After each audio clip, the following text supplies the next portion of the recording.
My name is Councilwoman Michelle Tolli. Welcome to Roseland Storytime.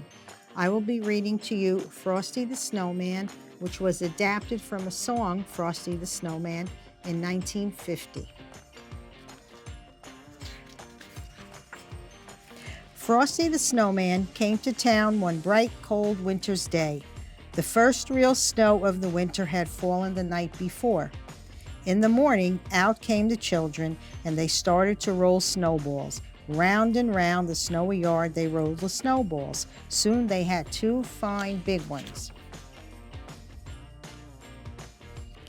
Round and round the yard again, there was a little snowball, just the right size for a snowman's head. Billy ran home and brought 2 bits of coal to use for the snowman's eyes. Sally gave him a button nose and a funny corncob pipe. Tommy brought floppy galoshes and a scarf for the snowman, and Joe brought him a pair of old red mittens to wear. "Now we need a hat," said Sally and Joe, so they all began to look around. Sally found an old cap, but it didn't look just right. Billy found a battered felt hat, but it still didn't seem right. Just then, down the street came the whistling wind, and it blew to their feet a shiny top hat. "Just what we needed," cried Sally and Joe. "It's like magic," said Billy and Tommy. It was Tommy who picked up the shiny top hat and put it on the snowman's head. Zing! Tommy's hand sprang back with a shock. "It's magic," gasped Tommy. "So it is," said a voice, a deep, chuckly voice they had never heard before. "And a pleasant sort of magic, if I do say so myself." "It's the snowman," whispered Sally, and so it was. "Frosty the Snowman at your service," said he, and that's how Frosty the Snowman came alive.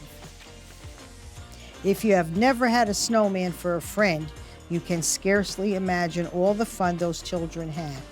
For Frosty took them coasting and never had their sleds slid so softly and so far. Frosty helped them build a snow house and never had blocks packed so firmly and well. They all went ice skating, and the magic part was that while they were there with Frosty, the children could stay out and play in the snow and never get cold. Was it Frosty's warm heart or his magical smile? Whatever it was, they thought it was fine. Each morning, when the children came out to play, Frosty had a wonderful plan all set. One morning he said, "Let's go shopping today. I've never seen a store, you know." So they all joined hands and away they skipped off toward the town where the shops stood in a row. It was fun showing Frosty around, for he thought every window was wonderful. All around the town they led Frosty that day, while the warm, wintry sun shone down. Soon they came to a corner, and around the corner came a warm, gusty wind. Off went Frosty's hat, and away went Frosty after it. Then tweet, tweet, sang the traffic cop's loud whistle, and the children could not follow Frosty because traffic streamed by, buses and trucks and cars. Tweet, tweet, went the traffic cop's whistle again. Crossing stood empty before them now, but there was not a sign of Frosty to be seen. Only his top hat had rolled down the street, all by itself in the melting snow. "Mr. Policeman, Mr. Policeman," the children cried, "where has Frosty the Snowman gone?" "Oh," said the policeman, "Frosty the Snowman has gone away, where all snowmen go on a sunny day.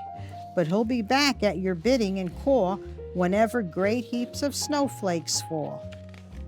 And he will.